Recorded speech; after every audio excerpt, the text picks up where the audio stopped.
The United States is pulling out its forces from Afghanistan after 20 years. In this limited episode series, we at Naya Daur will be exploring the implications of this withdrawal on peace and security within Afghanistan as well as in Central and South Asia. We will also be exploring the competing interests which are dominating this delicate period in Afghanistan's history. My first guest is Najibullah Azad, who is a political activist in Kabul. He was the founder of Bawar Movement and has also served as a national spokesperson for President Ashraf Ghani. Najibullah, there's a lot of talk about an imminent takeover by the Taliban once they withdraw their forces in September. At the same time, there are those who also insist that Afghanistan is facing the possibility of a protracted civil war. Taliban has captured a lot of territory as US pulls out, and it is being reported that provincial capitals have been besieged. And these gains seem to have given Taliban a great deal of confidence about their position. At the same time, the government in Kabul, Ashraf Ghani's government, is also holding its ground and is insisting that Taliban neither have any will for peace, nor do they have the capacity to hold these territories. So I want to ask you, what is your assessment of this entire situation? Unfortunately, yeah, the war in Afghanistan is at its height right now. And yes, of course, Taliban have captured a lot of area. I mean, during these 20 years, that's the first time that during the last 2 months, they could have captured many areas, including some districts. But what the international community and regional powers or countries foresee a civil war, I don't agree with that, because Afghanistan today is totally different than 90s. In 90s, well, there was a regime, Dr. Najib's regime. It was an ideological regime. The war was between two superpowers or two ideologies. And that ideology collapsed in the entire world. Even the ideology was no more in Moscow. And then the entire world, from Pakistan to Middle East countries, to the West lands, and at the end, even USSR shaked their hand with Mujahideen. Dr. Najib regimes remained all alone. Secondly, those jihadi groups in the 90s, when they reached Kabul, they started fighting over the power. And there was no opportunity for other countries or for proxy wars to have their influence in Afghanistan and then start their proxy war against each other. But now, in 2021, during these 20 years, many regional powers, international powers, they have invested in Afghanistan. They have their influence here. And then in the 90s, we did not have any international terrorist groups. We have IS, we have Al-Qaeda today, and the international community will not let any situation that pushes Afghanistan into a civil war. Because if it goes into a civil war, it will be a civil war for Afghans, but for the international community, it will be an international threat. The countries, the intelligence, the proxy, or conspiracy theories during these 20 years would threat the entire world each other. So I don't see any civil war in the coming future. And secondly, Afghan government, the Afghan president, yes, he has made this very clear that Taliban do not have any intention towards any peace process because, well, Taliban on one hand, they have been fighting. And secondly, they have got a year ago, they have got a political prestige that was given by the United States, a superpower for the first time in the history of the world. A superpower comes and signs a contract or an agreement with a friction. And that friction has got the confidence that they could have take over politically and militarily. But I do not also see any intention in Taliban's towards peace, because if we go to the history of wars in the world, during negotiation, during talks over on the table, well, they first go to a ceasefire. But Taliban do not go to a ceasefire. They continue fighting while they try to talk on the table. And secondly, just a few days ago, the Taliban spokesman made this very clear that they want President Ghani to step down, to resign. So there is a confusion. if the war is against a person who is Ashraf Ghani, then why you made a couple 100,000 people leaving their homes during these two months? You know, the internal displaced people, IDPs, and they lost to their loved ones, and then they lost they left their homes and stuff. But I don't see this as a demand for of Taliban to ask President Ghani to step down. But of course, during conferences, press conferences, or releasing any statements or declaration, they would have some words. So at the end of the day, well, Afghan government has the constitutional responsibility, liability to protect the geography and the nation. And of course, if there is a war against the Afghan government in the country, they would, of course, will go to defend. And as long as the Taliban will not go to any ceasefire or peace process for a short period of time, the Afghan government will go to the fight with them. So again, it's the question remains a bit unresolved. Are we facing the threat of an imminent takeover, or are we facing a long fight? Or are we hoping that at some point there is going to be a political negotiation, and as a result of that there will be some form of peace in the country? So what is the fear on the ground regarding the situation? Well, as far as I see the current situation in my own observation, it's not an Afghan war, it's not a civil war, it's not a war between the Taliban and Afghan government, but the regional powers are involved, right. and there is interest of the regional powers in the United States and Westerns. So the international community will not let the situation go for a long war. I see the current situation as a pressure on both sides, on the Afghan government and of course on Taliban. And soon, maybe within 2 to 3 months, the regional powers, the international community, including the United States and the Afghan government and Taliban, will go to an international conference under the management and leadership of the United Nations, as it was discussed before, like 2 to 3 months before. So I see the situation would go to an international conference within 3 months, and then there will be decision will be made by all parties. So I don't see any civil war. I don't see any prolonged war more than 3 or 4 months. Great. Okay, so my next question is about how the Afghan society has changed over the last 2 decades. I want to ask you about the period of reconstruction and what is at stake for the people of Afghanistan in this moment of a transition. And what is the memory of Afghan citizens of the Taliban rule of the 90s? Well, a 180-degree change. During 90s, we didn't even have a single asphalted road connecting the provinces, connecting the cities to districts. Now the entire country is connected. We have a railway in the west. We have in last 20 years or 2 decades, more than 7,000 PhDs we have got. Every year, around 50 to 60,000 graduates we have. We have 6 million children going to school today. We have sports, we have cricket. We just participated in Olympic 3 days ago.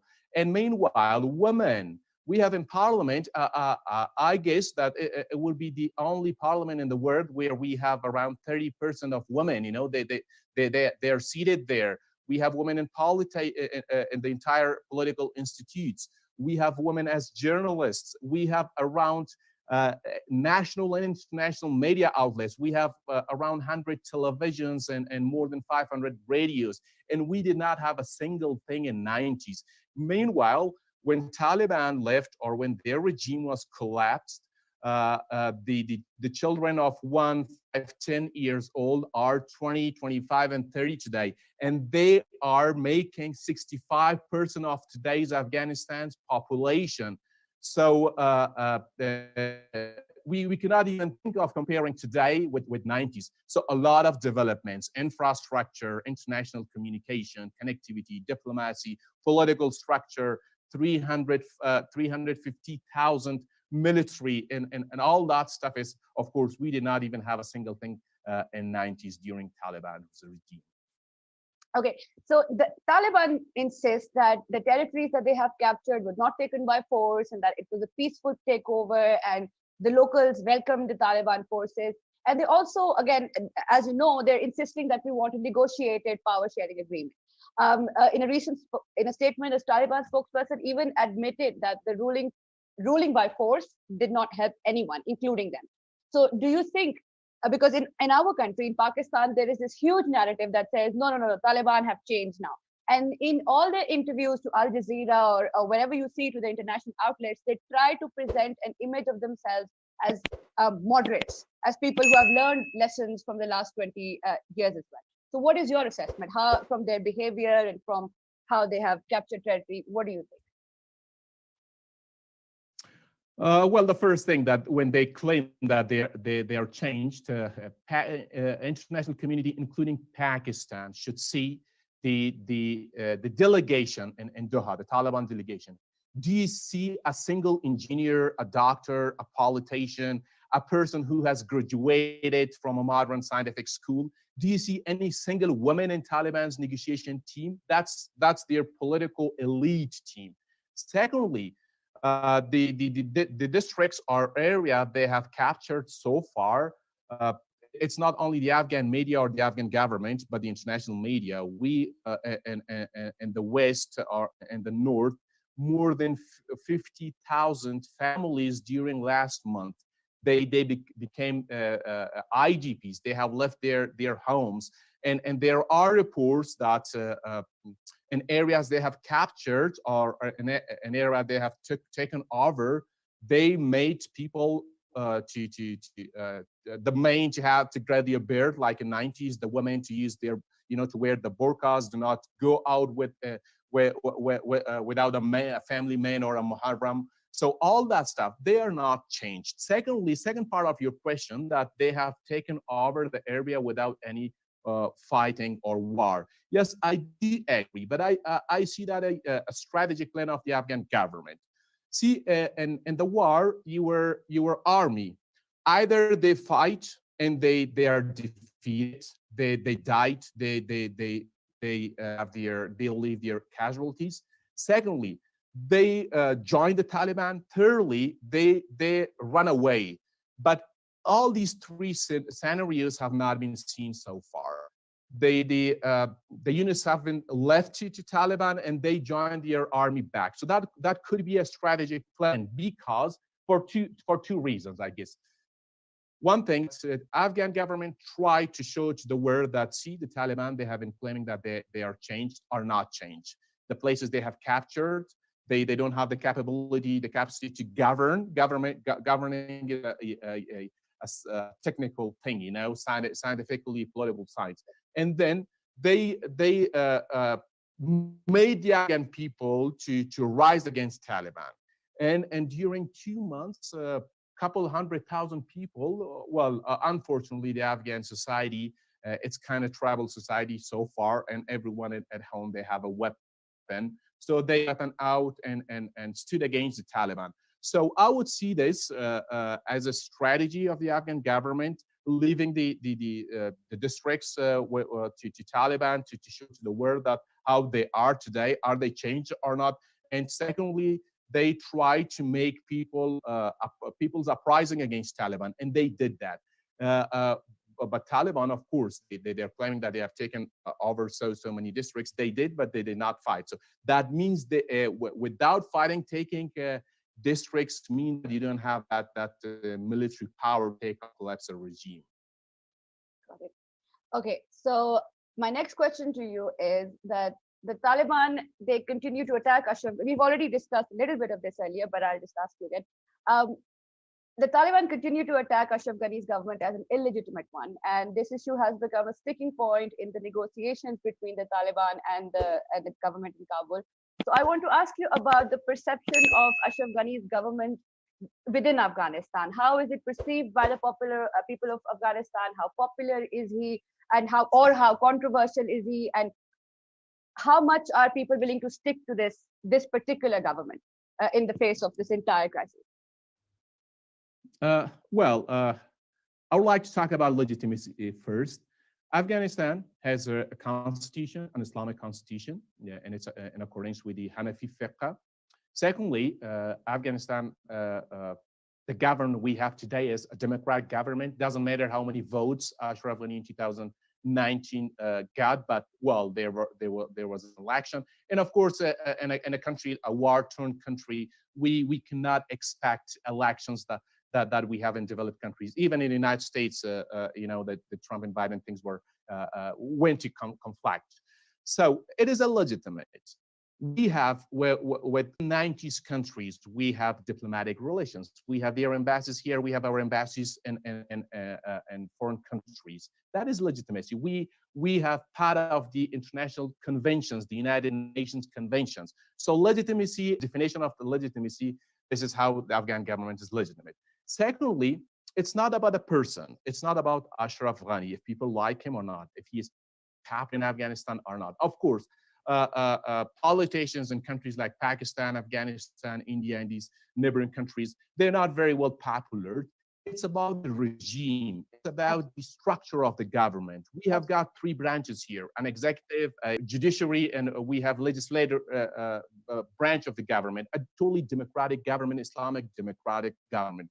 The people of Afghanistan, their perception, they stick with their government. Doesn't matter if Ghani is a president today and maybe XYZ will be president the next day, but they will not go to any dictatorship, to any Islamic extremism that persons or people sitting in a room decide your life, how you practice your life, and they decide your culture. The 90% of the Afghan people, they're all against this type of ideology or theory, but they are pro-Afghan government. It's not about Ghani, it's the entire structure. The way we are talking today is one of the achievement of this democratic structure. So in that case, Ghani has plus points in Afghan people's mind. I understand. So, and in this entire process, what has been the role of foreign powers in facilitating the withdrawal, and what kind of security guarantees have been offered to the people of Afghanistan in the wake of this American withdrawal? And a related question to this is, of course, what has been the role of China, Iran, Pakistan, and others, Turkey, for example? As you also mentioned that there are foreign powers involved. So what has been their role in guaranteeing stability as American forces withdraw? Well, like I mentioned before, it's not an Afghan war. It's not a war between Taliban and Afghan government, but it's an international war in other terms. It's the war over the interest of the regional powers and the Western. So in this case, not only the regional powers, not only Pakistan, China, Russia, Iran, Turkey, and Middle Eastern countries, but the Westerns, they have their own interest in Afghanistan. There is the interest of regional connectivity. There is the competition of political competition, economical and military. There is a geographical thing here in Afghanistan. But the regional powers, in particular Pakistan, they have their role in Afghanistan. It's not the Afghan government claiming that Pakistan has provided safe haven to Taliban or other terrorist groups, but it's the Pakistan government itself. Sheikh Rashid, an interim minister of the Pakistani government, represents a stage. Just a month ago, with Salim Safi in Jirga, he acknowledged, he said that Taliban's family live in Pakistan, their dead bodies are brought to Pakistan, their injured ones are treated in Pakistani hospitals. So all that stuff makes Pakistan on the top. So as long Pakistan do not cooperate, and then of course Russia, China, they have the Iran interest, Iran. If they do not cooperate, the situation will not get better, and it won't only stick to Afghanistan. It will cross the borders, and we have seen that international terrorism in Afghanistan and threaten the entire world. We don't forget, we have not forgotten 9/11. And the second part of your question, that if there is any security guaranteed by the international community after the U.S. forces withdrawal, well, the U.S. president just 2 days ago talked over the phone with the Afghan president and made sure that they will provide the air support in fighting against terrorism, and they will continue supporting the Afghan army in terms of maintenance and logistics. They will continue supporting economically, financially, the Afghan government. The entire international community will do this, and of course, they will keep their diplomatic relation with the Afghan government. But in terms of a typical confidence or guarantee to the entire nation, unfortunately, during these 5 decades, the wars, the ongoing battles, wars, conspiracy theories, the maximum Afghan population, they were kept illiterate, and they cannot analyze things. So of course there is a confusion, there is a fear in people that, well, what will happen in next in coming days. But people who are managing things, who can analyze things, there is a protection guarantee from the international community, not for Afghanistan, for their own interests. If anything bad happens in Afghanistan, if we go to a civil war, the international terrorism will have their platform again, and Afghanistan will change into a safe haven for the international terrorists, and that would threat the entire world, the West, East, and South. So there will be a guarantee to resolve the Afghan issue within 3 to 4 months, I see, because the international community will not survive to go into a war that will make them losing a lot of things, not only human, but a lot of other developments. So I don't see any a worse situation than this, and it will take a few months to get things better and to get things bring to a better board, a positive board, across a positive board. Thank you. And I have one last question. So the relations between Afghanistan and Pakistan at the current juncture are at an all-time low. Do you see these relations improving as in this next 3 months, as you say, that the international community is going to facilitate some kind of settlement? So do you see relations improving as part of this? Well, unfortunately, countries, they have their own interest. The international political theories, the security dilemma and two-level game, that for your own small interest, you're gonna hit another straight, and they make a lot of loss. The Pakistani, the Afghanistan issue started in 1970s during Cyclone operation, the longest and the most expensive CIA operation in those days. And an American congressman who was very popular as a playboy in the United States, Charlie Wilson, came to Pakistan, signed an agreement with Ziaul Haq, and then provided a lot of money to Pakistan, and then started the entire thing, and then the civil war, all that stuff.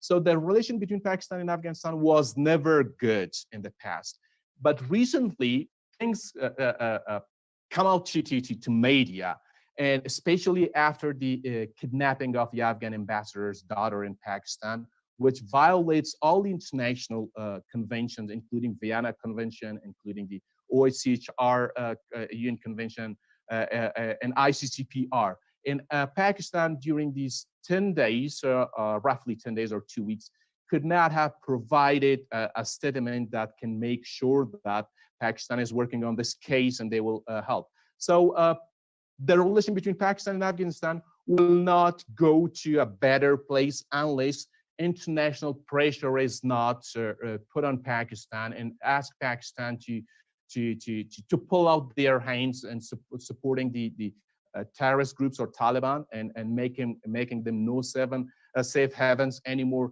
Unless Pakistan does not feel the international pressure, things between the two countries will not go into a right path. Thank you so much, Najibullah. This was fantastic. I'm going to stop recording, and then we can just have a conversation.